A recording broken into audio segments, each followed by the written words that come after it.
es que no se puede vivir de trabajo con la herramienta manual, no se puede tal. Entonces es como, ¿cómo que no? ¿Sabes? Vamos a intentar demostrar que sí se puede. ¿Tú crees que es posible vivir de hacer muebles artesanales hoy en día? ¿Cómo va a ser esa vida? Es decir, si tú lo que quieres es pedirte una hipoteca para comprarte una casa en un barrio determinado, bueno, hoy en día casi en cualquier sitio, en una ciudad, lo llevas jodido, es decir, búscate otra cosa. El problema no es hacer las cosas. Para mí hacer las cosas es lo más fácil del mundo. El problema siempre ha sido venderlas. Porque ese es otro campo, o sea, está el comercial, ¿sabes? Y yo de eso no tengo ni puta idea. Es otro oficio. Es otro oficio. El 90% de los clientes no tienen ni puñetera idea. Es decir, esto me gusta y es lo que quiero, ya está.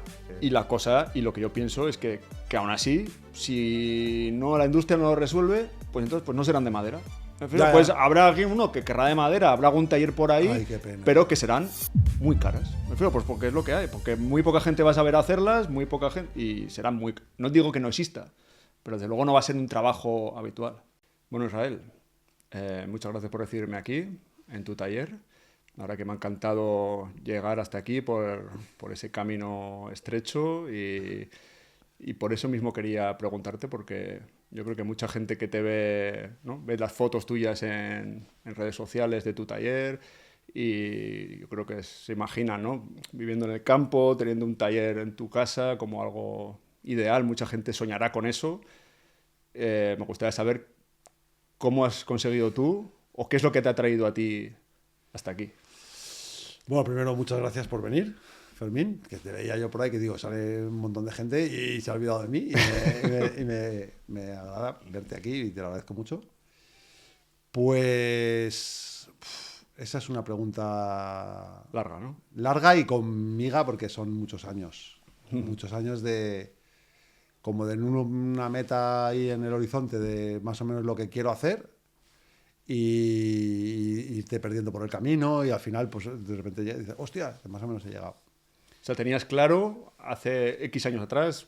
Tenía claro hace 25 años más o menos lo que quería. Tenía una foto que hay en un libro de Ignacio Abellá, sí, El hombre y la madera. Sí. Una foto que sale una puerta vieja abierta y un banco de trabajo en la puerta con las virutas y tal, y era como de niño yo de mayor quiero ser futbolista, pues yo de mayor quiero tener una cosa así, ¿no? Quiero ver mi imagen, quiero verme yo ahí, ¿no? Qué fuerte. Y pues dando vueltas y vueltas y vueltas, pues al final, pues más o menos Se parece, ¿no? Sí, se parece. Lo que pasa es que, claro, como estás tú dentro, pues a veces no lo ves tan bonito, ni tan bucólico, ni tan... Claro, tú no lo idealizas. Tú, claro. Sí. Pero estoy seguro que todos los que lo vemos desde fuera lo... Sí, bueno, y a veces yo también, cuando me siento aquí a fumar un cigarrito en el taller y es como... ¡Guau! ¿Sabes? Como que guapo, ¿no? Está bien que lo disfrutes. Sí. Y bueno, pues yo cuando estaba haciendo la carrera estaba con el tema del cuero. Y ahí conocí a gente que trabajaba la madera y me empezó a llamar la atención la madera, pues que la madera necesitaba más herramientas, más cosas. Con el cuero yo hacía en casa, podía hacer un montón de cosas. Y bueno, me fue gustando la madera, pero nunca era como una cosa... Bueno, luego también me dediqué a trabajar de mi profesión, de ingeniero forestal, y entonces, pues... ¿Dónde eres? ¿Dónde vives? Yo soy de Madrid. Yo ciudad. nací en Madrid, en Madrid, y me crié allí hasta los 25 años, que me fui a vivir a un pueblo de la Sierra de Madrid, que fue como ya dar el salto a vivir en el medio rural. Hacer la vida que querías, ¿no? Más o menos, pero claro, era Madrid. Yo veía que aquello era invivible. O sea, yo no... Bueno, porque yo trabajaba en Extremadura. Entonces trabajaba una semana en Extremadura y otra semana estaba en casa.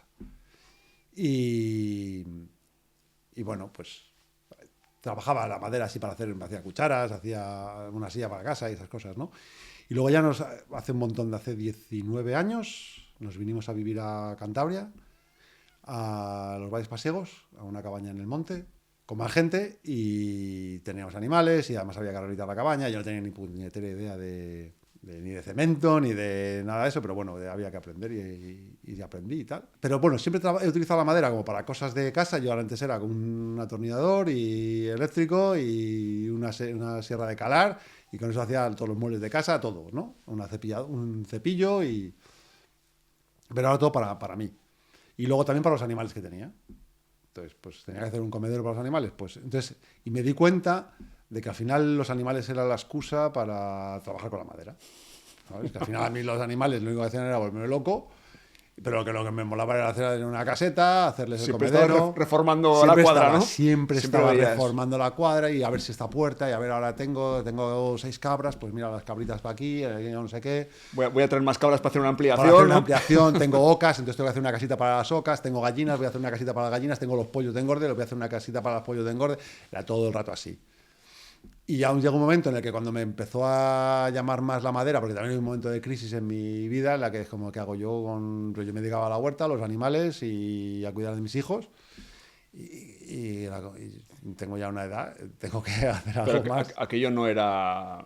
Era auto- era trabajo doméstico. por Era decirlo así. trabajo doméstico y autosuficiencia. No vendías... No, era todo te autosuficiencia. daba ingresos. No. Yo trabajaba en ese momento, justo cuando nos fuimos a vivir a los Valles Pasiegos, yo trabajaba de montador de lonas en el Corte Inglés y en cosas sitios así, ¿sabes?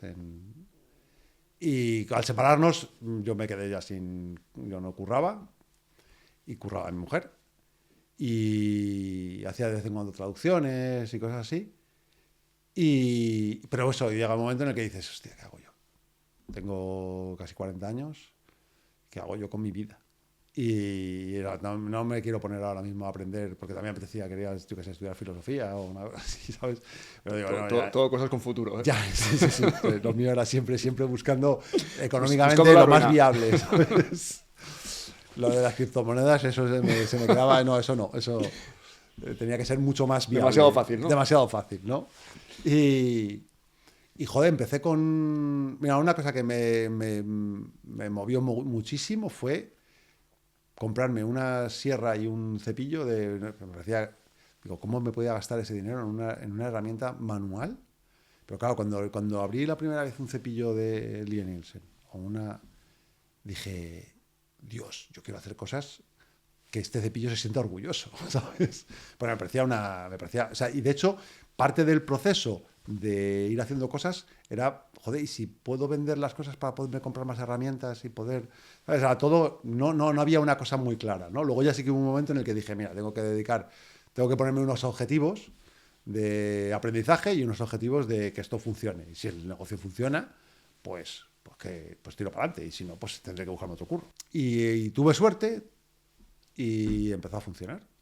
Un poquito, pues tampoco tenía una demanda yo muy grande, porque mi mujer es la que trae el ingreso principal, y yo tengo 3 hijos, entonces tengo que estar también atendiendo a mis hijos y demás. Y bueno, poco a poco fui ahí haciendo, de hecho en el taller en el que estamos lo fui construyendo a medida que iba haciendo. No tenía esta ventana que tengo aquí atrás, no tenía suelo prácticamente, entonces a medida que iba generando alguna cosa iba mejorando esto. Me resulta llamativo y muy interesante, ¿no? Que cambiaras de vida con 40 años, ¿no? Que es como que parece un momento en el que ya todo el mundo Claro. parece que tiene ya Claro, todo el camino hecho. realmente cambié de vida, pero claro, el cambio era bastante, entre comillas, fácil. Porque era pasar de, digamos, una agricultura y una ganadería de autosuficiencia, ¿sabes? Que es Sí. básicamente lo que me dedicaba yo, a hacer algo en lo que puedes generar unos Sí, ingresos. no era dejar de ser director de un banco Exactamente. a venirte aquí a la cabaña. Exactamente. Fue más Pero chungo sí tienes que aprender el oficio. Sí. O sea, que es un proceso bastante... Claro, lo que pasa es que yo una de las cosas porque es lo que quería enlazar, una de las cosas que yo hice en ese momento, pues como no quiero aprender cosas nuevas, entre comillas nuevas, es de qué herramientas dispongo ahora mismo a nivel de mi mochila personal, y entre esas herramientas busca lo que realmente te motiva, te llena y dominas y puedes hacer.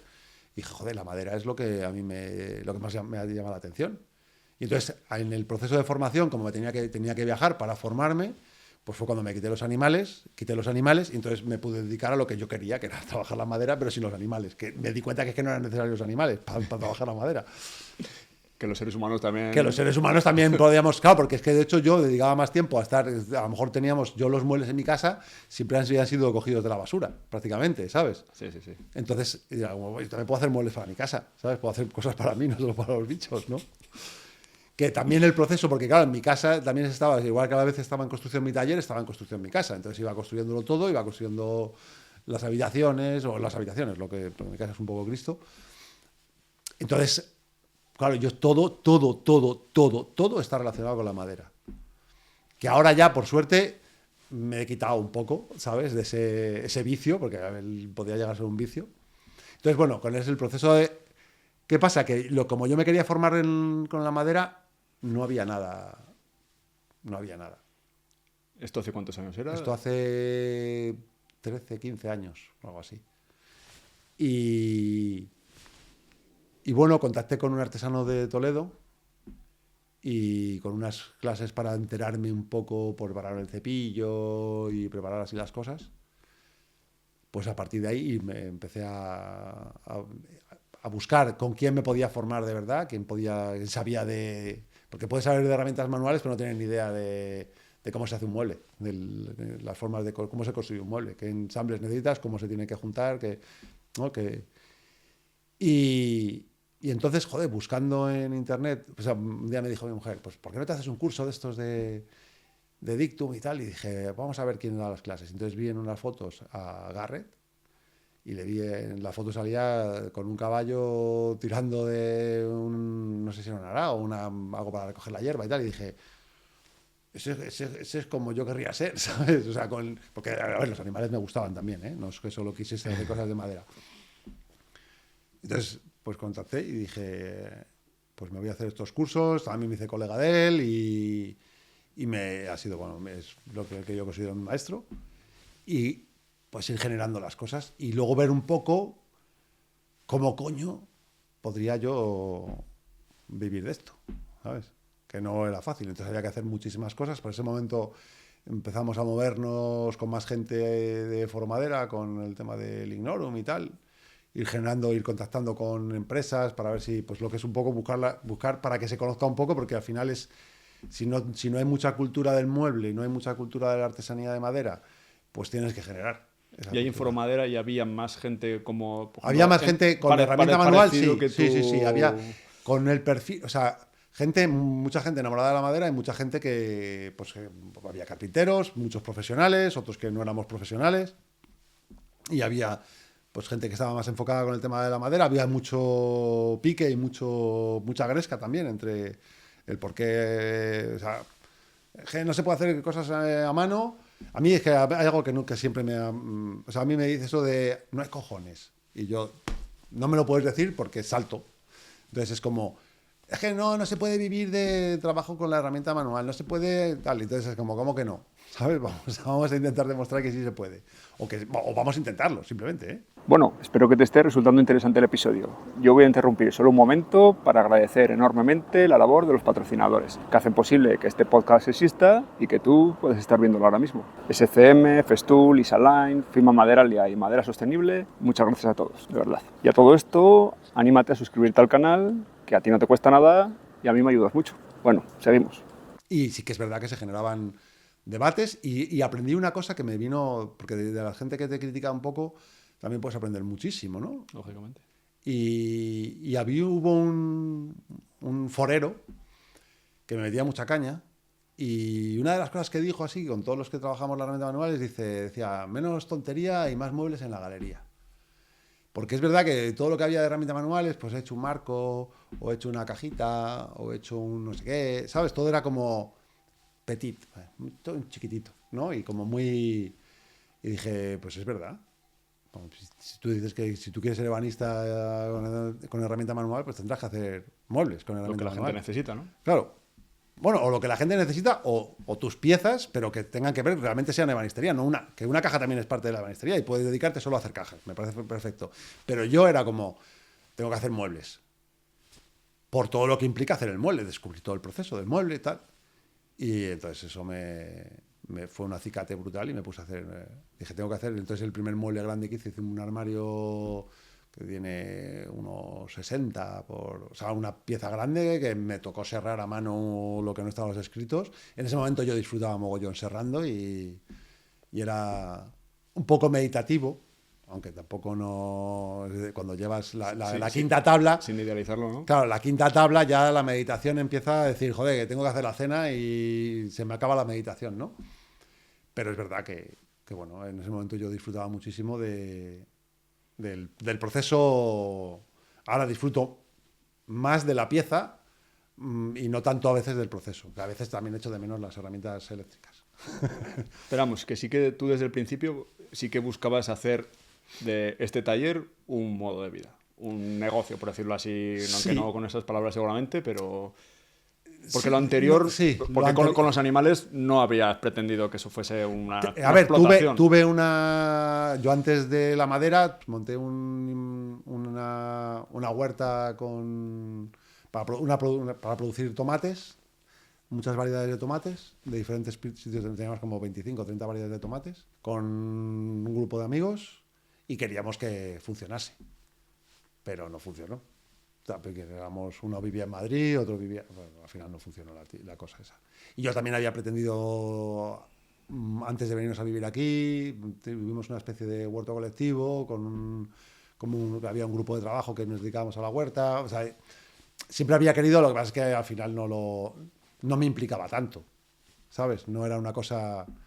había que escalar mucho las producciones y entonces ya perdía para mí mucho de lo que no es lo mismo tener 1000 gallinas que 10. Y luego otra cosa es que yo pensaba, claro, yo siempre todas esas cosas las había hecho con más gente. Siempre había sido, y luego vas descubriendo que eres bastante buzo y bastante de decir, pues es que a mí me gusta trabajar solo, ¿sabes? Tengo dificultades para trabajar con más gente y quiero que sea mi movida. Entonces esto me permitía que fuese mi... Pero nunca había, o sea, yo realmente no sabía que si quería ser artesano, si quería ser productor de tomate o...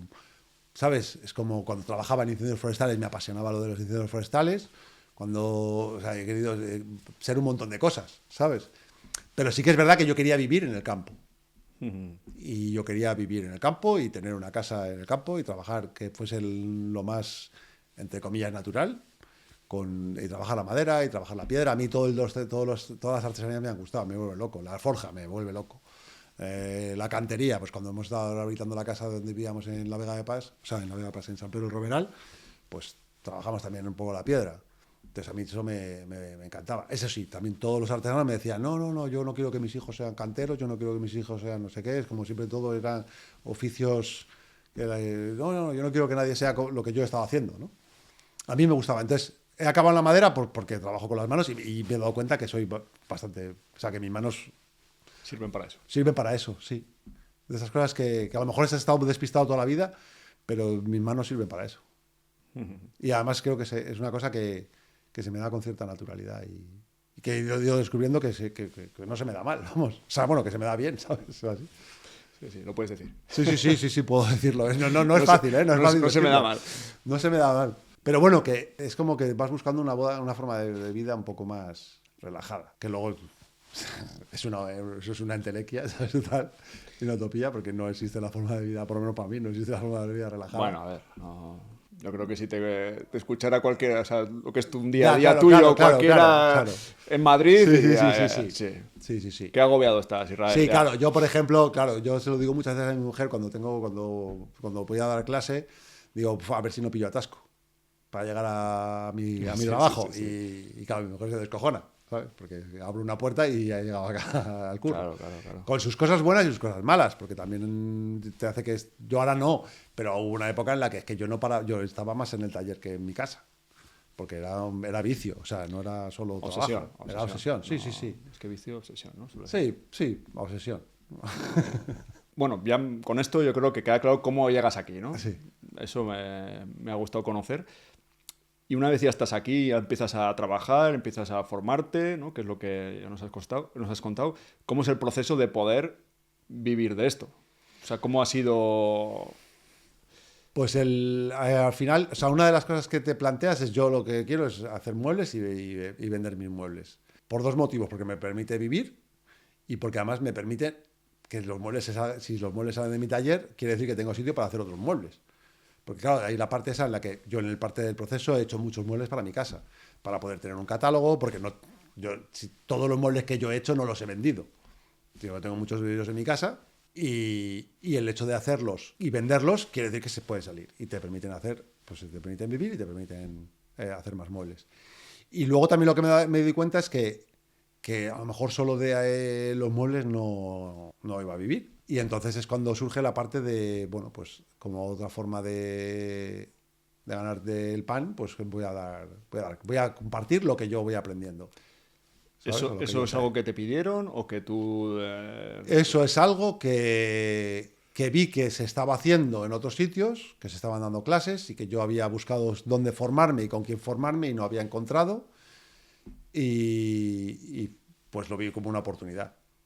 Era una oportunidad de compartir lo que yo he aprendido y yo muchas veces como que soy muy duro conmigo mismo y digo, sí, a ti compartir eso te da igual, ¿sabes? Pero no es verdad que luego cuando vienen los alumnos yo me vuelvo loco sobre todo cuando tienes alumnos que están ilusionados y con muchas ganas, que dices que me gustaría poder transmitirte todo lo que tengo en la cabeza, conectarme a ti, que te pase, porque quiero que lo tengas, ¿sabes? Pero bueno, pues era otra forma de ganarse la vida, ¿sabes? ¿Y esto fue antes de Instagram o después? Esto fue a la par. Yo no tenía Instagram hasta el 2015.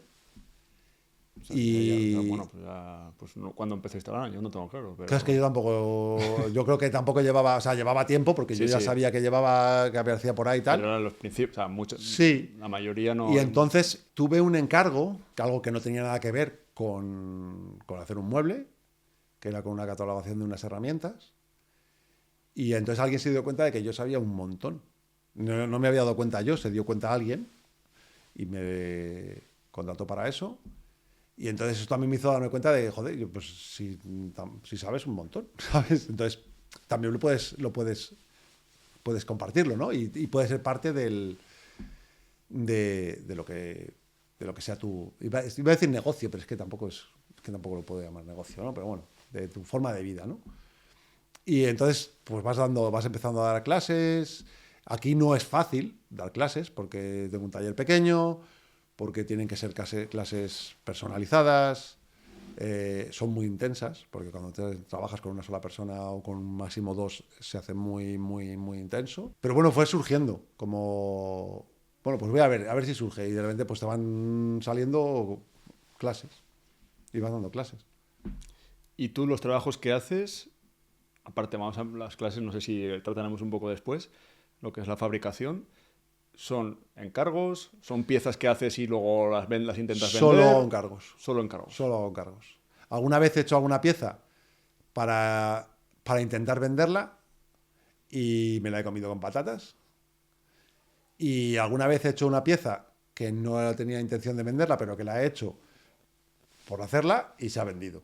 Pero casi todo lo que hago son encargos. El 99,9%. Es seguro el ingreso, claro. Sí. El esfuerzo es más sí, certero. Sí. ¿Y cómo presupuestas tú eso? ¿Cómo presupuesto yo eso? Pues eso es... Fíjate que ahora están de moda lo de los precios dinámicos, pues mis precios son completamente dinámicos. Es decir, han ido cambiando arriba, abajo en estos años. Dentro y para adentro. Tiene un presupuesto... O sea, mi forma de presupuestar yo ahora mismo es, básicamente es lo que yo facturo a la semana cuando doy clase, pues más o menos eso es lo que voy a facturar por hacer un mueble. Es decir, si voy a tardar un mes, pues como si estuviese un mes dando clase, más o menos. O sea, tienes un precio por semana e intentas Tengo un precio por semana, más o menos, y que además ese precio hasta ahora tenía que ver con lo que yo necesito.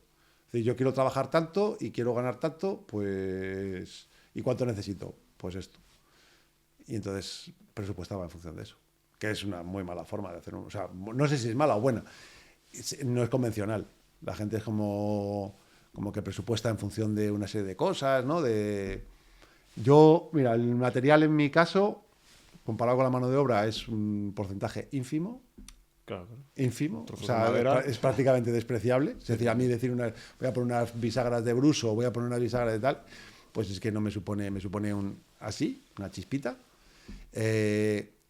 Utilizar maderas, es decir, para mí utilizar roble, utilizar cerezo, pues porque me va a salir un poquito más caro el cerezo, pero ese poquito en el total de horas, si me piden una cómoda de cerezo que voy a tener 2 meses y me piden la misma cómoda en roble, pues la madera va a ser irrisoria, el precio es el ¿sabes? mismo. Más o menos.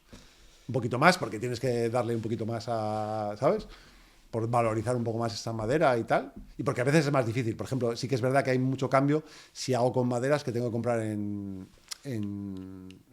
lugares de madera para luthiers. Tengo que comprar arcerrizado, tengo que comprar ébano, tengo que comprar... Hay maderas que sí que se me van sí que se suben mucho, puede subir más el presupuesto. Tampoco hago muebles, hago encargos muy grandes, ¿sabes? Y entonces... Y por si hay alguien aquí que nos está escuchando que se lo plantea o que está en el camino, ¿tú crees que es posible vivir de hacer muebles artesanales hoy en día? Yo creo que es posible vivir de hacer muebles artesanales. Otra cosa es cómo va a ser esa vida. Que es buen matiz. Es además es un matiz importante porque, es decir, si tú lo que quieres es pedirte una hipoteca para comprarte una casa en un barrio determinado, bueno, hoy en día casi en cualquier sitio, en una ciudad, lo llevas jodido, es decir, búscate otra cosa, creo yo. A lo mejor hay gente que es capaz, yo no le voy a quitar la ilusión a nadie, ¿sabes? Pero claro, si quieres vivir en el medio rural, que ahora también se está poniendo la cosa más complicada, y el taller lo tienes en casa, que en cierto modo también es como los artesanos han vivido prácticamente toda la vida. Tenían la casa y tenían el taller donde sí, tenían... es luego, como tengas un piso en Madrid y tengas que alquilar el taller en un polígono industrial y te pongas a hacer muebles... Y tienes que pagar el alquiler del polígono industrial, olvídate. A ver, como yo lo he hecho, yo no lo veo. Yo no me veo capaz de hacerlo. A lo mejor hay alguien que es capaz de hacer los números y es capaz de gestionar, porque el problema siempre lo he pensado y me pasaba cuando hacía cuero. El problema no es hacer las cosas. Para mí hacer las cosas es lo más fácil del mundo. O sea, para mí nunca ha habido un problema en hacer cosas de madera, en hacer cosas de cuero, en hacer cosas... Es que eso, en hacer cosas de forja. Yo cuando, te lo contaba antes, yo de hace 2 años dije, quiero aprender a coser. Y es verdad que me llevé una frustración horrible cuando la primera vez que me puse a coser con la máquina de coser no me salían las cosas, pero en una semana estaba cosiendo. Muy bien. Entonces, eso nunca ha sido un problema para mí, el hacer las cosas. El problema siempre ha sido venderlas. Porque ese es otro campo, o sea, está el comercial, ¿sabes? Y yo de eso no tengo ni puta idea. Es otro oficio. Es otro oficio. Y el problema es que, claro, muchas veces, y eso es donde los artesanos normalmente solemos cagarla. Normalmente. Que no tenemos, consideramos, y no es fácil tampoco, primero no nos fiamos, y nos pasa como todo, igual que nos cuesta que a nosotros nos valoren, nos cuesta valorar el oficio de otros. Entonces, claro, cuando tienes que pagar un dineral para que te hagan ese mueble a medida, que es venderte tus muebles, sí. Pues nos cuesta, y queremos ir a ver si en el IKEA... en el IKEA del marketing nos hacen el mueble a medida de puta madre, que esté muy bien, ¿sabes? Sí, y no nos sale. Entonces, y porque tampoco tenemos los recursos, porque... Y muchas veces lo que tampoco se tiene es la mentalidad, porque estás a otra cosa. Sí. ¿No? Porque es normal, porque tú estás aquí en el campo con tus animales, trabajando la madera y tú estás a eso. No claro, es como yo quiero hacer mis cosas de madera y de repente dices, ya, pero es que para hacer tus cosas de madera tienes que vender tus cosas de madera y tienes que aprender tal. A mí me dicen, por ejemplo, ahora mismo ha cambiado el algoritmo de Instagram. Bueno, hace tiempo. Y ahora ya las fotografías, pues es como, pues podías poner textos, es como lo de los textos. Que de repente yo decía, joder, es que puedo poner cualquier cosa. Podría poner ahora mismo cualquier barbaridad que iba a tener 1000 me gusta y 2 comentarios, se iban a enterar a lo mejor de que había puesto una barbaridad. Sí, nadie leía nada. Nadie lo lee. Pues ahora con la fotografía pasa lo mismo. Entonces me decían, ¿y por qué no tienes que hacer vídeos? ¿No? Y tal. Y digo, es que ahora mismo, lo mismo hace 10 años me había puesto a hacer vídeos, pero es que a mí no me apetece, ni tengo ganas, ni me llama la atención el editar vídeos, no me llama la atención. Y sé que eso es a lo mejor una de las cosas que tendría que hacer. Pero digo, bueno, mientras no tenga la necesidad no lo voy a hacer. Y si no, ahora mismo sería una de las cosas que tendría que contratar. Porque no tengo capacidad para eso. Pero bueno, a día de hoy, ¿tú consideras que con tu... Si te vas a vivir al medio rural y tienes, digamos, trabajas donde vives y tu nivel de exigencia, digamos, a la vida, ¿sabes? es, bueno, estás dispuesto a subir y bajar, subir, bajar, subir, bajar durante un montón de tiempo, pues lo puedes hacer. Pero tienes que tener muchas ganas. Y Bueno, te tiene que gustar vivir así. Tiene que ser, sí. Porque no es como, a lo mejor tú coges y dices, yo quiero ser farmacéutico, pero farmacéutico no es un estilo de vida. Tú puedes tener tu farmacia y ya está. Pero si quieres ser artesano, por lo menos como lo hago yo, Ni siquiera fontanero. ni siquiera fontanero. Ni siquiera No, fontanero, fontanero, es un estilo de vida. o iba a decirte ahora mismo, carpintero. Un carpintero, ¿sabes? Con su nave, para hacer puertas, ventanas, tal. Puedes ser carpintero y luego dedicarte a otras cosas. Sí, pero bueno, pero yo fui carpintero de esos de la Sí, nave sí, sí. y yo lo viví como tú.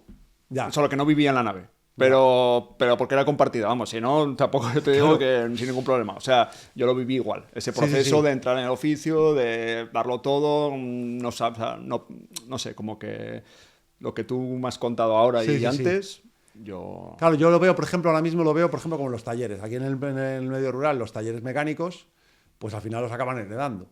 Entonces, el que lo empieza le cuesta un montón, pero luego al final el hijo hereda el taller. Entonces, si lo heredas, fenomenal. Y lo mismo pasa con los carpinteros de la zona. Los carpinteros de la zona han ido heredando. O una una ganadería. ganadería. Si tú heredas las tierras, el ganado, la nave, sí, pero cómprate Las tierras, cómprate cómprate el ganado, cómprate la maquinaria, cómprate todo, es imposible. construye la nave, ¿no? Claro, entonces al Eso final no esta se da gente... cuentas. Entonces, sí que veo que de las formas más fáciles, porque tener un taller de ebanistería manual probablemente es de donde puedes ajustar muchísimo la relación coste-beneficio. Porque implica, es decir, puedes trabajar prácticamente toda la ebanistería haciendo piezas pequeñas, con un espacio muy reducido, y puedes perfectamente montar un taller. Es decir, podrías tener, dicen, no vivo en el medio rural, pero tengo una casa, un chalet pareado y tengo un garaje. Pues puedo montar un taller ahí sin ningún problema. Con herramienta manual, ni vas a molestar a los vecinos, ni vas a tener que pedir la misma serie de permisos que vas a tener que trabajar ¿sabes? Es un poco pues como pasa con modistas o con todo el tema de arreglos de ropa y demás, que pues vale una habitación, ¿sabes? Y puedes hacer muchas cosas. Entonces, es una forma de empezar sin arriesgarlo todo, ¿sabes? ¿Y tú ahora consideras que con tu, por decirlo así, tu propuesta de fabricación de encargos y clases, ya dirías que tu negocio funciona, que te ganas la vida de esto bien? Me gano la vida de esto suficientemente bien. Pero, como te comentaba antes, mi mujer tiene un trabajo fijo y, bueno, medianamente fijo. Y entonces es como el principal ingreso viene a través de lo que trabaja ella. Entonces, a mí un año me va peor. Yo, por ahora, los últimos años voy bastante bien y no me puedo quejar. Y he tenido años mucho más justos y vendrán años más justos, ¿sabes? Pero cuánto, no sé si ya sé que no quieres igual decir una cifra exacta, pero ¿cuánto crees? Pues de ¿cuánto puedes facturación, decir claro, que al final puedes facturar, yo un año que facture bien, pues 30.000, por ejemplo, de facturación. Claro. Y un sueldo, vamos. sí, si luego le quitas todo Sí, lo porque que... tienes gastos y tal, en mi caso, los principales gastos acaban siendo pues autónomos y el IRPF. Y herramientas, ¿no? Y herramientas, ¿sabes lo que pasa? Que yo todas las herramientas, prácticamente todo, lo he comprado antes de comenzar el negocio. Entonces, pues ahora mismo lo único que estoy amortizando es una navecita pequeña que he comprado aquí al lado de mi casa. Y es lo único que estoy amortizando, pero es que no... Ya. No, yo no he podido amortizar herramienta. Y claro, es verdad que eso es después de muchos años. O sea... Que si lo piensas bien, no. Para todo el trabajo que te ha supuesto, ¿no?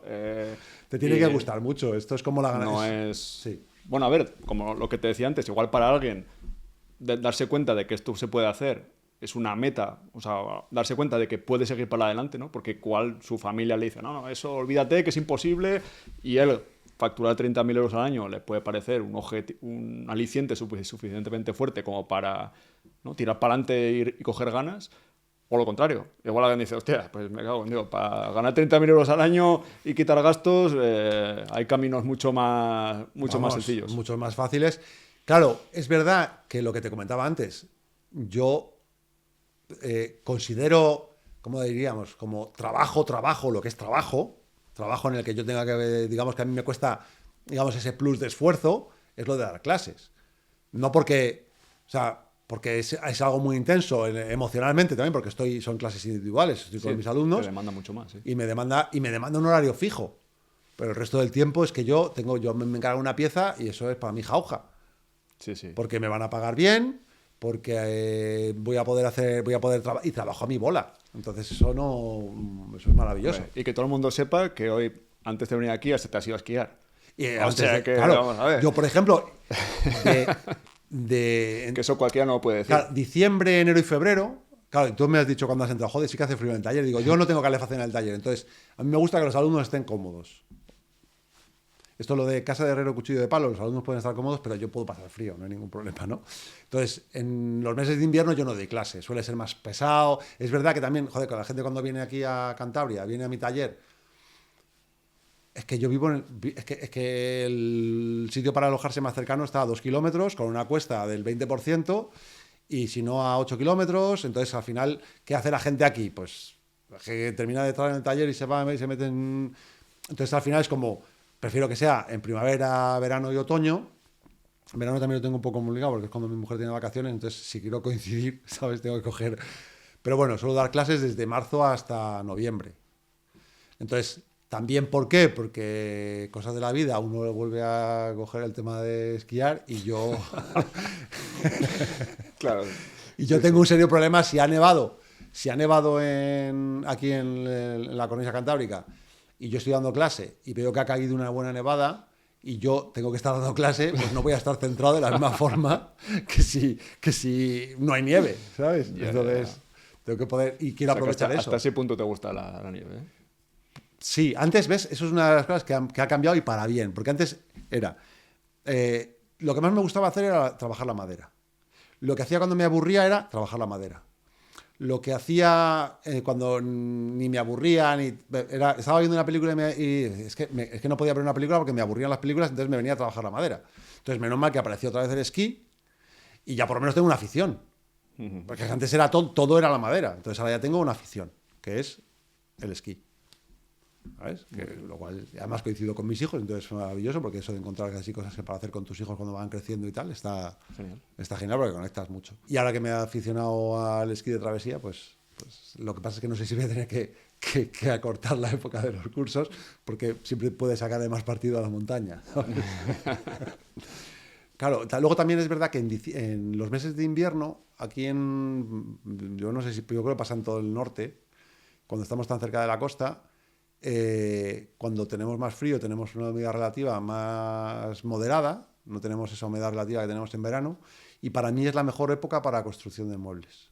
Es cuando... Porque, a ver, es una utopía eso de la madera a un 7%, ¿sabes? A un 8%, entre un 7 y un 11% para la construcción de muebles. Porque aquí, ahora que no nos oye nadie, en Cantabria nunca la madera está... Sí, si la metes en casa, cerca de la lumbre, la tienes a un 7% seguro, ¿sabes? Y si la metes dentro ya se quema y ya no, la tienes a cero, ¿sabes? Pero vamos, hay muchos... Y yo tengo mucho... Creo que es mejor trabajar con la madera... como en Madrid. En Madrid hay unas humedades muy bajas y tener la madera esa humedad o digamos, por la zona que en Castilla, por el interior, que trabajar la madera con humedades tan altas. ¿Y aclimatar el taller? No... Sí, yo me he planteado muchas veces lo de aclimatar el taller. ¿Eso no sería efectivo? Es que yo no lo veo factible. Porque cada vez que abres la puerta, si tú aclimatas el taller y bajas la humedad relativa de tu taller, cada vez que abres la puerta... Bueno, pero si tú tuvieras un higrómetro, a ver, sería más o menos estable, no sé. Es que cuando la humedad relativa, es muy simple, si tú tienes una humedad relativa en tu taller a lo mejor del 25% y fuera tienes un 100%, a la mínima en cuanto... O sea, tienes que tenerlo todo el rato aclimatado. O sea, tendría que estar de forma constante, funcionando. Bueno, yo tengo el aislamiento que tengas... Yo tengo un deshumidificador en mi cocina. que lo compramos cuando hicimos una obra, porque si no, no podíamos pintar la cocina porque no se secaba nunca. Y el deshumidificador solo se para cuando se llena, pero está todo el día funcionando, permanentemente. Bueno, pero Yo no lo veo. Yo no creo lo que eso veo es porque es viable. una construcción antigua, ¿eh? Si fuese un taller nuevo Sí. hombre, si hubiera un buen aislamiento térmico y una buena construcción, Pero tú, por ejemplo, sería mucho más tú estable. cuando tú compras. Claro, yo lo que sí que hago, por ejemplo, y es verdad, yo compro una madera en un aserradero y traigo la madera a mi taller. Ese aserradero que está en Santander, abierto al aire y demás, la Está madera húmedo. no está al No. 7 ni al 7 ni al 11. No. La traigo a mi taller y en mi taller, con el paso además, como ha sido secada en secadero, probablemente tiene más, a mí me genera más problemas.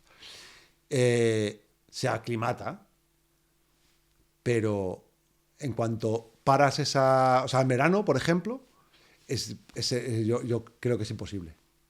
Mantener un espacio, puedes, o sea, con las puertas cerradas, entonces abres y cada vez que abres, hace y chupa toda la humedad.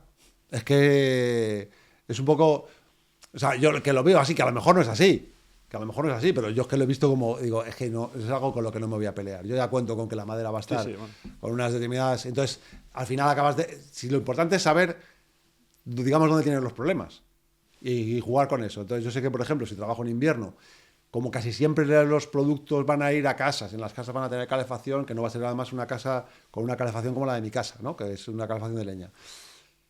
Pues tengo que trabajar sabiendo que aquí va a estar al máximo de humedad y que cuando vaya, o sea, Sí, que siempre va a mermar. siempre va a haber mar, exactamente. No, normalmente no juego con que vaya a expandir, ¿sabes? Y construyes teniendo eso Y en construir, cuenta. exactamente. Que eso es la parte que me parece también interesante, ¿sabes?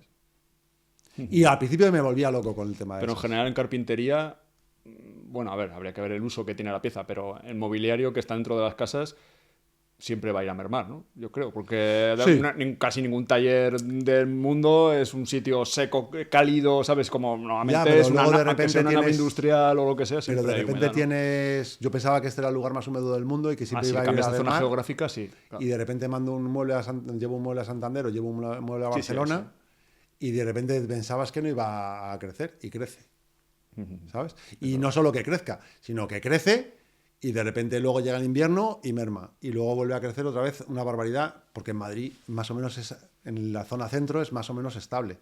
Y yo tuve un problema con un mueble que mandé a Estados Unidos porque de repente llegó el mueble allí en septiembre y eso que no me gusta trabajar en agosto, o sea, no me gusta trabajar en verano los muebles.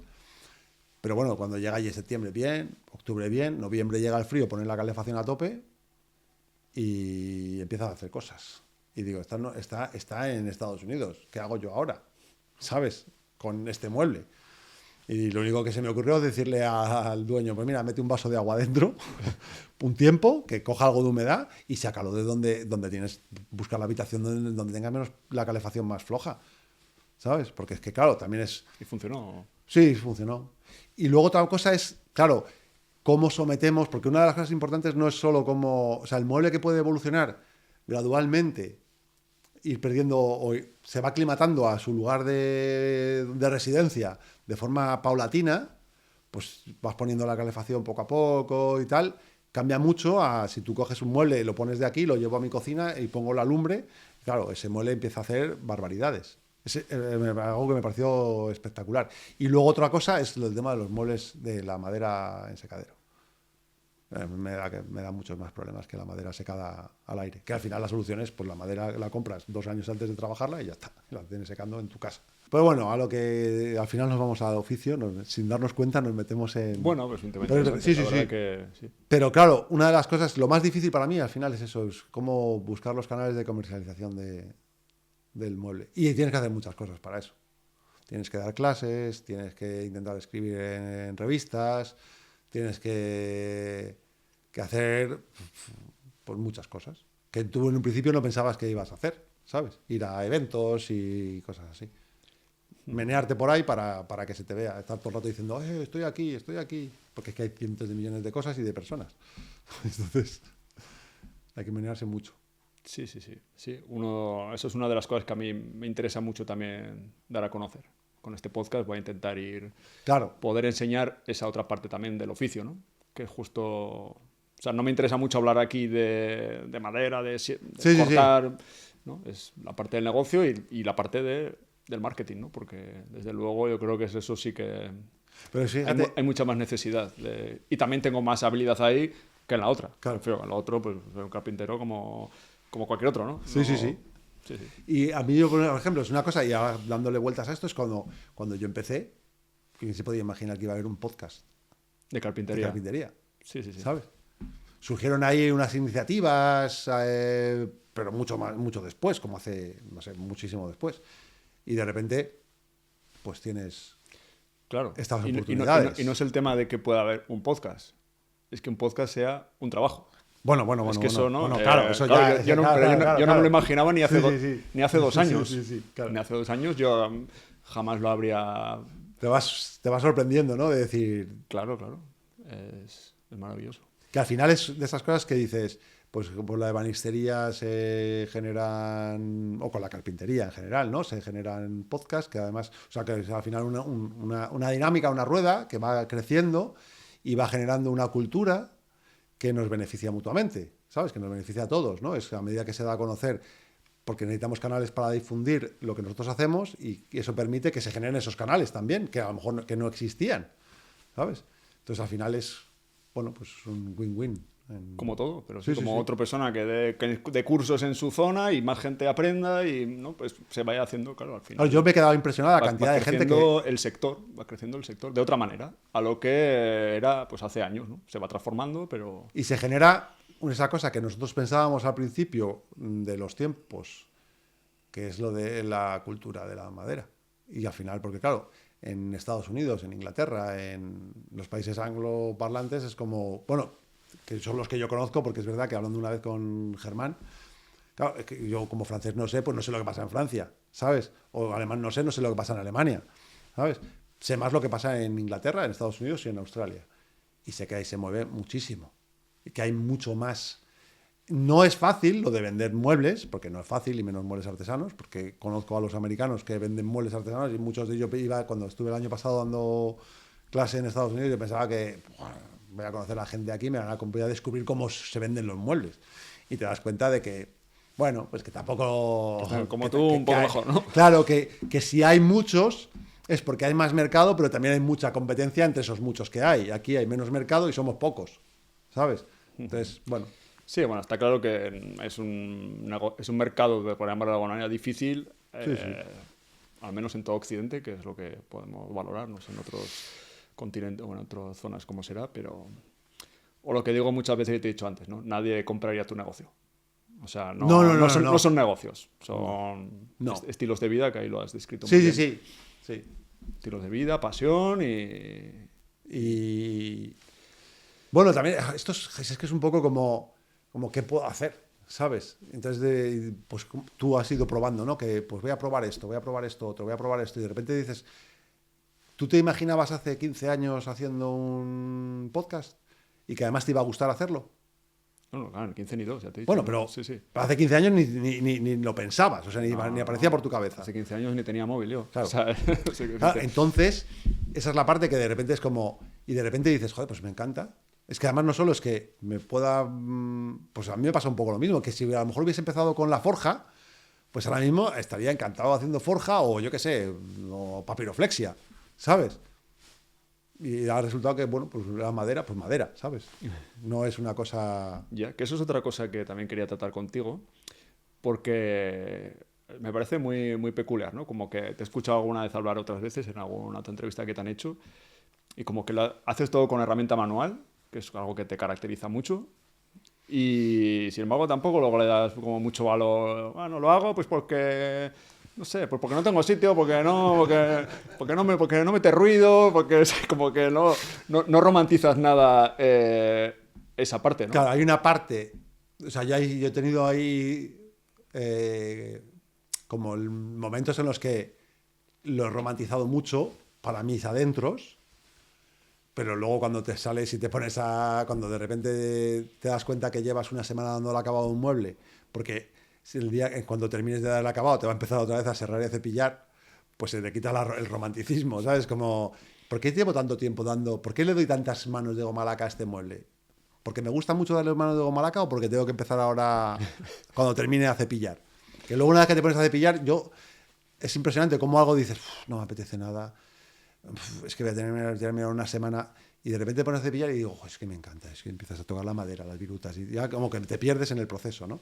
Claro, a mí me gusta mucho trabajar con herramientas que me gustan y que estéticamente, o sea, la belleza de la propia herramienta, la belleza del propio proceso. Es decir, es como, yo leí no sé si era, creo que era John Seymour el que decía que el campesino llega a un momento en el que no observa el paisaje porque forma parte del paisaje. Entonces ya hay momentos en los que como me salgo de mí y me veo cepillando y digo, me mola, me gusta ver esto, ¿sabes? Y entonces sigo cepillando. Entonces lo hago porque me gusta.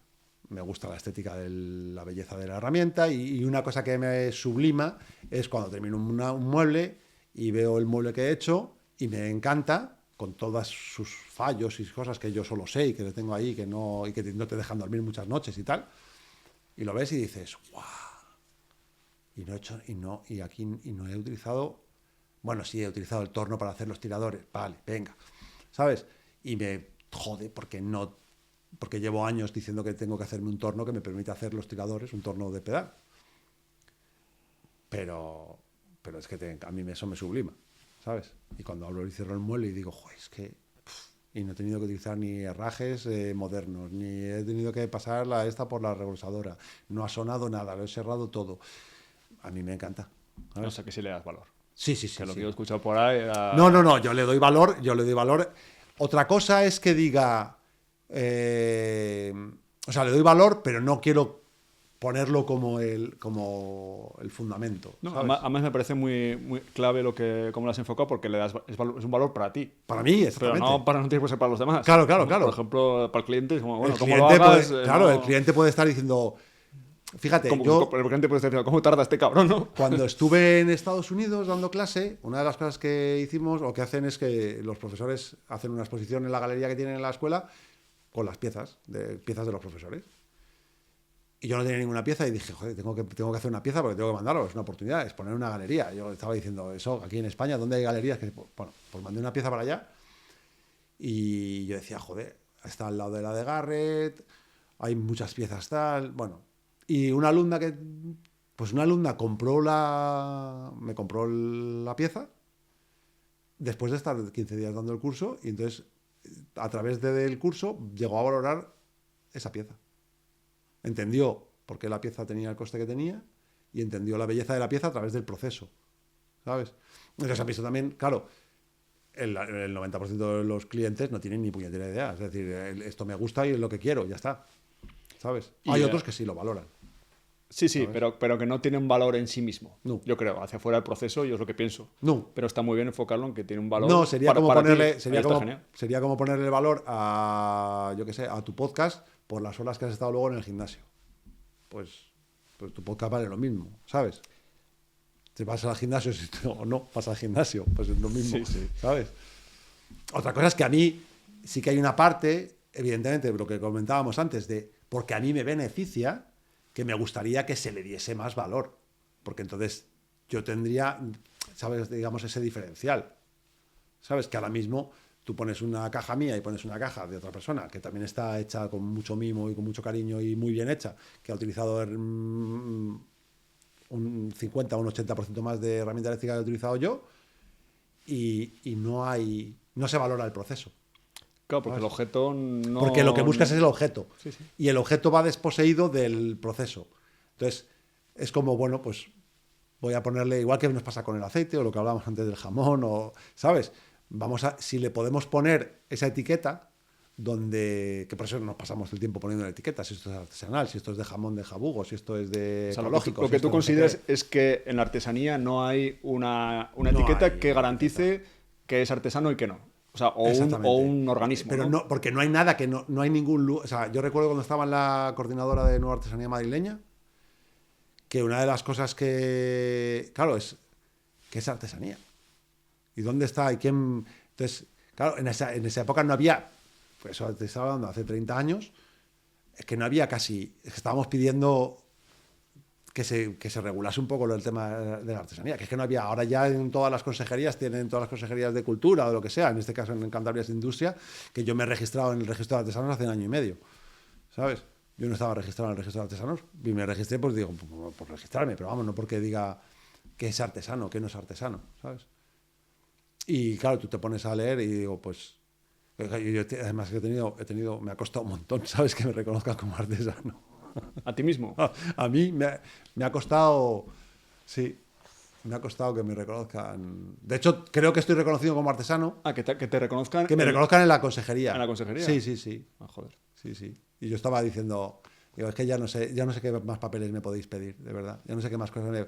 Toda la parte esa burocrática, pero era como, es que yo me daba a mí la sensación, digo, es que más artesano no sé dónde, ¿sabes? Pero bueno, si queréis poner alguna pega, pues no podéis ponerla, ¿sabes? Pero... Y entonces es una cosa que a mí, porque me vendría bien, ¿eh? Porque me vendría a mí bien, porque todo lo que sea decir, pues oye, que este es artesano, ¿sabes? Este es el artesano. Pues te va a hacer vender más, se va a valorar más tu trabajo y por lo tanto vas a poder vivir, vas a poder ganar más dinero, ¿sabes? Pero esto lo dices, entiendo, porque puede haber otros profesionales que ofrezcan artesanía, pero que... Porque está muy distorsionado. Pero que, o sea, que lo hagan toda máquina, ¿no? Y no hay como una competencia justa, por decirlo así, sería un poco. Claro. Como... De hecho, mira, yo hace muchos años no quería saber nada de la artesanía. Y lo que yo hacía, yo era urbanista y yo no hacía nada de la artesanía. Yo no quería saber absolutamente nada de la artesanía, ni a lo que lo que yo estaba haciendo se llamase artesanía. Porque la artesanía me parece que estaba tan vilipendiada y tan... O sea, es decir, cuando tú vas a los mercados... Yo, como te contaba antes, ¿no? Yo en el tema del cuero, yo recuerdo en los mercados de artesanía que había en la Comunidad de Madrid, ponía mercado de artesanía. Y había piolines, Mickey Mouse... era como, ¿me estás contando? Entonces, no es eso, pero es como que... Entonces, ahora ya es como, bueno, venga, voy a aceptar que... a mí me gustaría poner la artesanía en otro lugar, donde no sea la artesanía de mercadillo, que no estoy en contra de la artesanía de mercadillo, pero me parece que hay que darle más valor, ¿sabes? Y digo, bueno, pues va, pero vamos a algo, ¿sabes? Que se reconozca la artesanía por algo. Pero que haya, es decir, que definamos qué es artesanía. ¿Hasta dónde? Lo que te decía antes, va a llegar un punto en el que si lo ha diseñado un ser humano, es artesanía. Si ha sido diseñado por la IA, pues ya es producto industrial. Es decir, ¿dónde está el proceso manual? ¿Cuántas veces tiene que pasarla por la mano? ¿Qué procesos? ¿Un cepillo regrueso es artesanía? Sí, no, lo que sea, ¿sabes? La CNC, que parte del proceso sea con la CNC, ¿es artesanía? No. Una copiadora estás haciendo tornos, ¿no? Y voy a copiar el torno con una copiadora de estas, con un... ¿Cómo se llama? Pantógrafo, no sé cómo se llaman esas herramientas. Y voy a hacer... ¿Eso es artesanía? ¿No es artesanía? ¿Qué es artesanía? ¿Sabes? Para determinar algo. Que no digo, empezar a hablar, a lo mejor, ¿sabes? Ya no llegar a una definición. Lo que comentábamos desde los yogures, del jamón, ¿sabes? Ponerle... Porque somos seres humanos y nos gusta o nos sentimos más seguros cuando tenemos las cosas como etiquetadas, ¿no? Como, ¿por qué le vamos a llamar tomate a esto? ¿Sabes? Al ketchup. Porque, claro, tomate frito. No, esto es ketchup. Esto es, no sé, es natural, no es natural, que es, no sé, ese tipo de cosas. Sí. Que no sé si tiene sentido, ¿eh? Yo lo digo porque a mí me beneficiaría. Si no me beneficiase, si yo ahora mismo estuviese facturando 100.000 pavos al mes, o sea, al año, al mes ya fliparía, no, al año probablemente me estaría dando igual y estaría diciendo, ¡pah! Me da igual cómo le llaman a la artesanía, ¿sabes? Llámale como quieras a lo que hago, llámale ¿no? como lo quieras, lo que te dé la gana, ¿sabes? Está bailando, pues yo estoy bailando, lo que sea, ¿sabes? No, lo entiendo. Pero sí que yo pienso que en sí mismo, como que el proceso no tiene tanto valor. Cuando tienes un montón de objetos ahí, realmente, ¿no? Si tú pusieras un montón de objetos, pues cogerías el que más te gusta, el que más útil te resulta, pero ¿no? entonces, yo entiendo. Simplemente Es decir, a cuál sería más artesano y a cuál no. Yo no le puedo llamar, o sea, yo no estoy discutiendo que le llamemos mesa a una mesa, si está hecha a mano o no. Pero la artesanía implica proceso artesanal. Entonces, el proceso es importante. Por eso diferenciamos. Otra cosa es que alguien luego lo valore. Claro, otra cosa es que alguien lo valore, pero es lo que decíamos antes, podemos llegar al punto de decir, mira, jamón ibérico de bellota, 100%. No lo compra nadie. Perfecto. Se va a tomar por saco y ya está. Pero le hemos puesto el nombre. Y lo que se vende es el del cerdo blanco. Pues ya está. ¿Vale? Y porque nadie quiere el otro. Pero si tiene nombre, por lo menos sabemos qué es lo que se hundió. Pues se hundió el jamón ibérico de bellota, 100%. ¿Vale? Pero no el jamón. ¿Sabes? El jamón ha triunfado. Pero el jamón ibérico de bellota, 100%, se ha hundido. La artesanía manual no era rentable. Se ha hundido. Ahí... Pues ya está, claro. Ya está. Eso no ha funcionado. Perfecto. Y sabemos lo que... Le hemos puesto nombre a algo que hemos perdido. Pues ya está. ¿No nos interesaba mantenerlo? Pues perfecto. ¿Sabes? Pero por lo menos yo que sé, por lo menos para saber, oye, me estoy ahogando, ¿sabes? Pues, ¿no? Y yo tengo mucha curiosidad también por saber que, no sé si tienes planes o... ¿no? Nos has contado todo tu recorrido hasta aquí, ves una situación ahora en la que... Planes. Planes. O cómo te gustaría, o igual no es un plan, es un sueño, no lo sé. Yo cuando... O sea, no hago planes. No, o sea, los planes que hago es... Joder, es que voy a sonar como un friki del esquí, de temporada de esquí en temporada de esquí. Me pasa como... El esquí viene muy bien para los artesanos en España. Porque como no sabes nunca si la temporada va a ser buena, si va a nevar, si este año vas a esquiar o no vas a esquiar, pues lo mismo pasa con la artesanía, con la mía.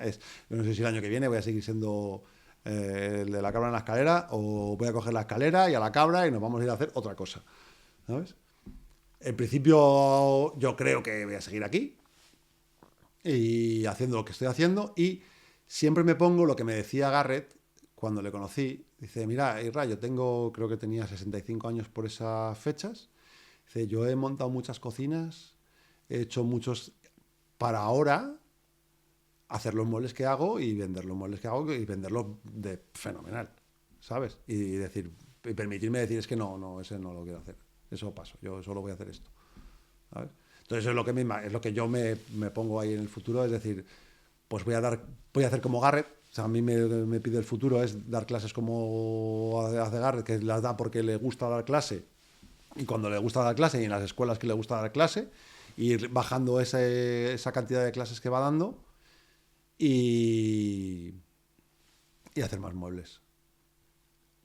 Pero mezclado con mi nueva pasión. Pero bueno, con la nueva pasión de... No del esquí, sino la otra de la otra cosa que hago, es lo de las mochilas. La otra que guardas en secreto porque utilizas máquinas, ¿no? Utilizo máquinas y todos materiales sintéticos. Poliéster por todos los lados. No, pero es... Claro, es que... A ver, y lo hablo muchas veces con otros colegas artesanos. Yo estoy en un punto, por lo menos, en los que para hacer cosas más interesantes, porque claro, llega un momento cuando en el proceso de aprendizaje, pues digamos, estás en la curva esta, donde ya estás en la parte de arriba, te cuesta. Entonces, para lo siguiente, que sería, porque mis muebles son principalmente ángulos rectos, ¿sabes? Hago un ángulo tal, pero bueno, como todo muy... Porque es lo más, digamos, lo más fácil para realizar a mano. Y para realizar piezas curvas, evidentemente, podría hacerlo todo a mano, pero ya el proceso de ensayo y error se convierte en muy tedioso. Y la herramienta eléctrica te permite, pues ese ensayo y error, quitártelo de en medio y hacer... el aprendizaje se hace mucho más fácil.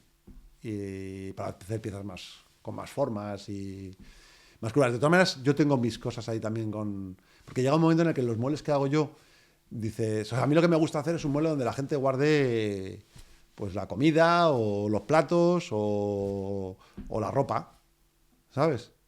Entonces, cuando acabo haciendo muebles donde tienen 3 cajoncitos chiquititos que va a entrar como mucho una goma de borrar y un lápiz, que alguien va a poner, o sea, muebles escultura, entre comillas, que me gusta hacerlos porque te permiten probar cositas, pero a mí me gusta, así, me gusta un mueble con cajones grandes. O sea, yo podría hacer cajitas y hacer mueblecitos, pero a mí me gusta hacer muebles grandes. O sea, muebles cómodas, me gusta hacer aparadores, me gusta hacer ese tipo de cosas. ¿Porque sean útiles? Por la utilidad. Parece que la artesanía tiene también una parte de utilidad. Hombre, la artesanía debería ser útil. 100% por la utilidad. El tema que eso sí que ha muerto. Eso sí que te digo yo que...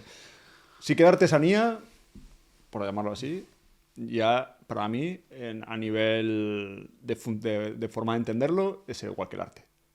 Sí, O sea, nadie va a comprar tu mueble porque sea más útil que otro. no. Va a No. comprar tu mueble porque lo has le hecho gusta, tú. porque sí, sí, O porque le gusta estéticamente, o ya directamente porque, porque lo has hecho tú. principalmente acaban, o sea, Entonces sí. ya es igual que comprar una obra de arte. Entonces tus muebles son esculturas. Claro, No, pero no son, es lo que no yo, son para guardar pero lo que yo calzoncillos. buscaría es que alguien quiera guardar sus calzoncillos en una obra de En mi arte. escultura. Claro, en tu Sí, sí. escultura. Es como. Bueno, bien, sí, sí, eso se claro, puede hacer, pero... que esa es la parte que me gusta, esa es lo que más me gustaría a mí hacer.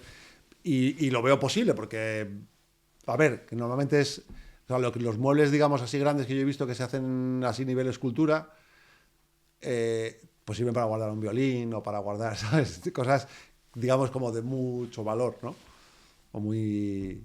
No para guardar los calzoncillos. Al final el único que guarda los calzoncillos en las esculturas soy yo. Bueno, eso yo creo que en ese sentido sí que Sí, ya sí, sí. esa parte de artesanía está amortizada. O sea, eso Sí, ya sí. pasó. Desde luego, si vas a dedicarte hoy en día a hacer artesanía, va a ser haciendo Ah, sí, sí, sí. esculturas con forma... Con forma de mesa. Con puertas. Sí, sí, o con Escultura puertas, y con puerta y con cajones. bisagras, sí, sí, sí, sí, sí. Me falta un poco del proceso de cómo trasladar todo el esfuerzo que supone, ¿no? Porque has contado como muy rápido, ya empecé, ya decidí la madera y tal, pero claro, de empezar con la madera a poder dedicarte a esto, claro, es un camino que dejaría a casi todo el mundo que lo intentara, o sea, que no es fácil llegar a... No, no, no, no, no. Esa parte no es fácil. No es fácil y requiere mucha Obsesión, yo creo, ¿no? Como has obsesión dicho. y lo de la fuerza de voluntad, de decir, yo tengo que hacer muchas, o sea, a mí me ha pasado de estar por ahí con la familia y decir, yo gente, me tengo que ir tengo que hacer no sé qué, tengo que hacer no sé qué, tengo que hacer, de dejar, como en todo en la vida, ¿no? Tienes que priorizar. Y de repente dices, pues ahora mi prioridad es esto.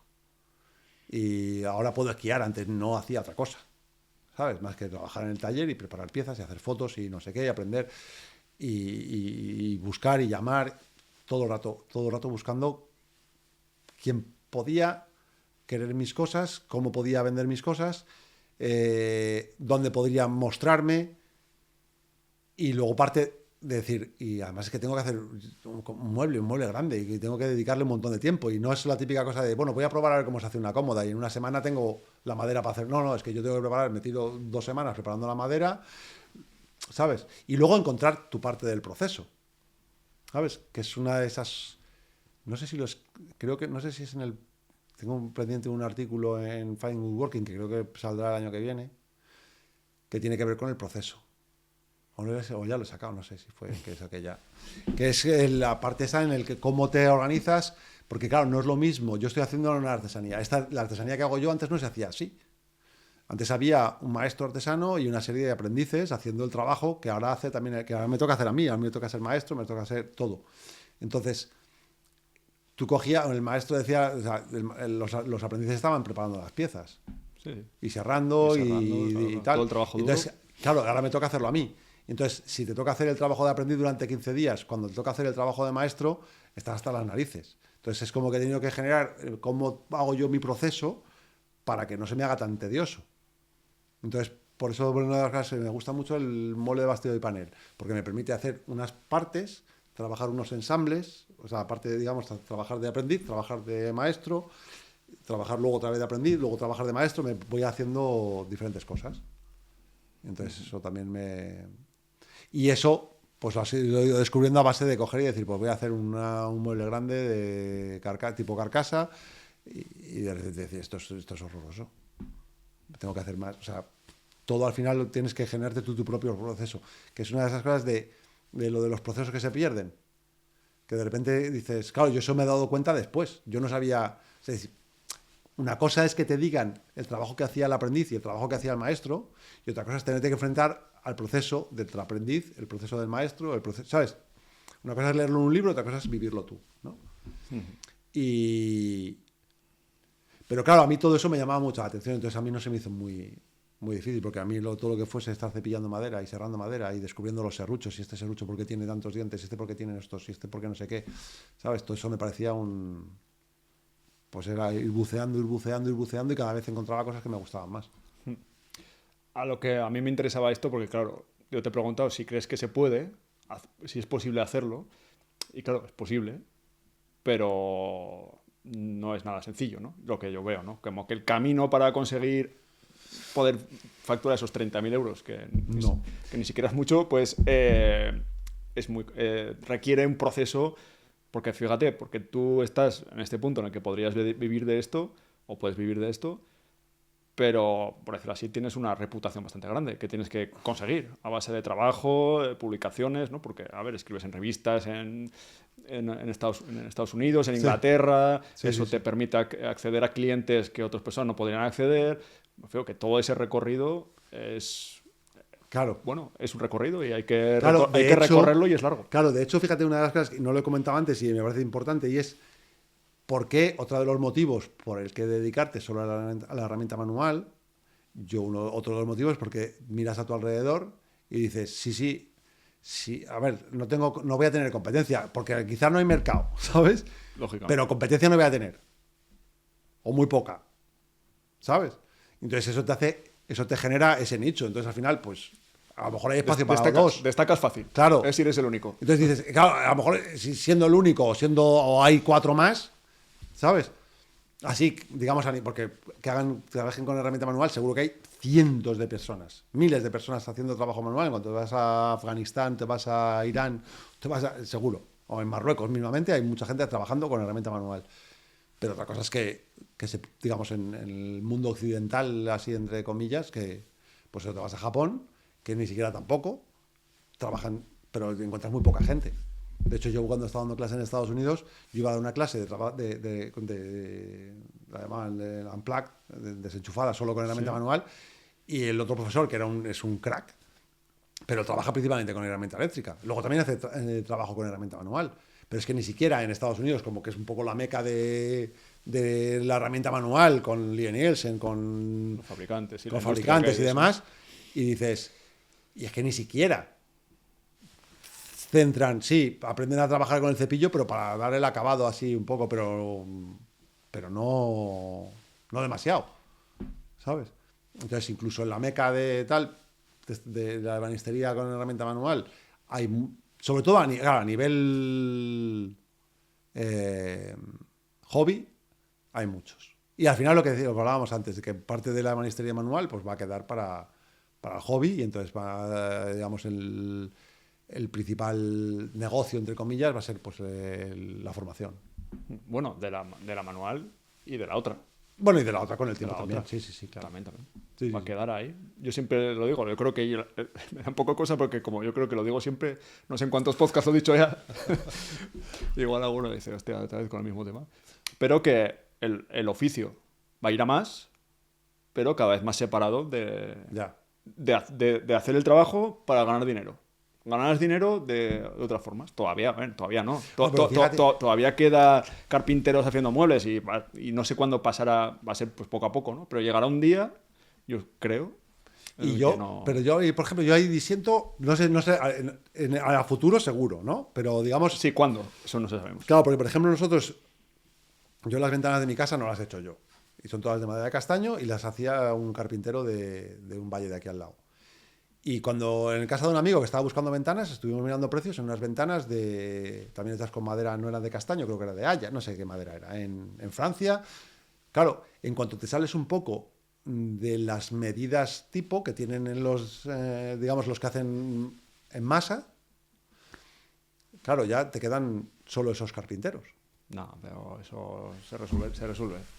Pero bueno, es que digo que salían muchísimo más baratas las ventanas hechas por un carpintero que hechas que pero eso es la actualidad. Sí, eso es claro. La actualidad. A futuro no sabes. Por ejemplo, ya en Francia, yo conozco mucha gente que de Navarra va a Francia a un sitio que venden ventanas y no son a medida, tienen los largueros de 5 centímetros en 5 centímetros y los travesaños de 5 centímetros en 5 centímetros. Entonces tú dices, vale, mides y la adaptas. Claro, pero es en serie. Y monta, y al momento, y van atornilladas, lo que es el marco y todo, y la hoja también atornillada, y haces ventanas a medida de manera industrial. Y lo tienes muy fácil, y es como un Leroy Merlin. Vas ahí, venga, de tanto, pues tantos de tanto, ¿sabes? Y ya está.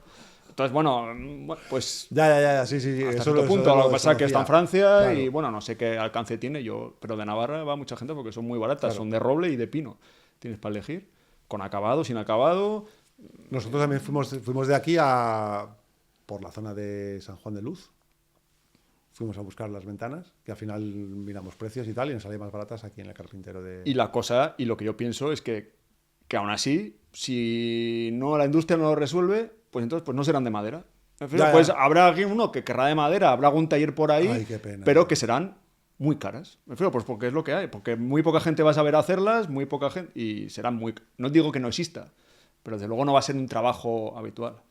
Por favor, los que nos estéis escuchando, de verdad, ventanas de madera y puertas de madera, no de PVC ni esas, por favor. Sí, sí. A aluminio. ver, yo me las he hecho yo también, para mí es algo fantástico, ¿no? Las puertas, las ventanas de madera, de roble, pues yo simplemente es lo que me imagino. Sí, sí, sí. Lo que me imagino, no lo que deseo, ni lo que...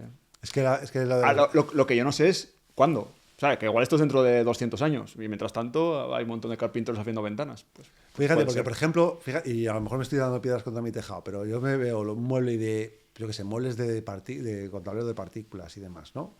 ¿Cómo se llama? MDF. DM, DM, aglomerado, eso, sí. DM. Y digo, bueno, pero las ventanas, ¿sabes? Es que tiene que ser madera.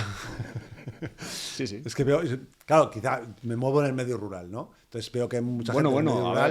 ver, espérate a ver qué pasa, ¿eh? DM de exteriores hay, fachadas de DM. Eso ya existe.